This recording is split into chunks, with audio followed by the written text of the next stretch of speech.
കരൂർ ദുരന്തത്തിൽ ടി.വി.കെ നേതാവ് നടൻ വിജയിൽ നിന്ന് രേഖകൾ ആവശ്യപ്പെട്ട് സിബിഐ. റാലിക്ക് പോലീസ് അനുമതി തേടിയുള്ള അപേക്ഷ ഹാജരാക്കാൻ നിർദ്ദേശം.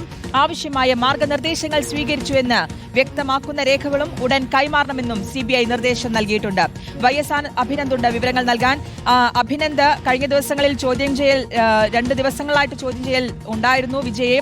ഇതിലിപ്പോൾ രേഖകൾ ആവശ്യപ്പെട്ടിരിക്കുകയാണ് സിബിഐ. എന്തൊക്കെ രേഖകളാണ് ആവശ്യപ്പെട്ടിരിക്കുന്നത്, എന്തൊക്കെ നിർദ്ദേശങ്ങളാണ് നൽകിയിരിക്കുന്നത്?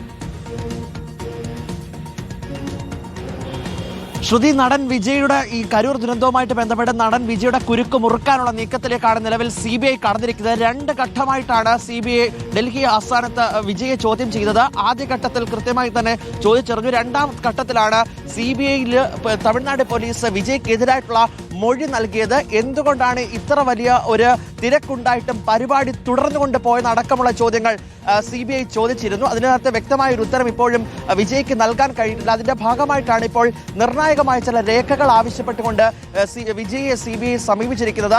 നേരത്തെ തന്നെ ലൈസൻസ്, ഈ പരിപാടിക്ക് അനുമതി തേടിയിട്ടുള്ള പോലീസിനോട് അനുമതി തേടിയിട്ടുള്ള ലൈസൻസ് അടക്കം ഉടൻ തന്നെ നൽകണം. ഒപ്പം തന്നെ മറ്റ് മാർഗനിർദ്ദേശങ്ങൾ പാലിച്ചിട്ടുണ്ടോ എന്നുള്ള കാര്യം അടക്കം വ്യക്തമാക്കണമെന്ന് ആവശ്യപ്പെട്ടാണ് ഇപ്പോൾ സിബിഐ വിജയെ സമീപിച്ചിരിക്കുന്നത്.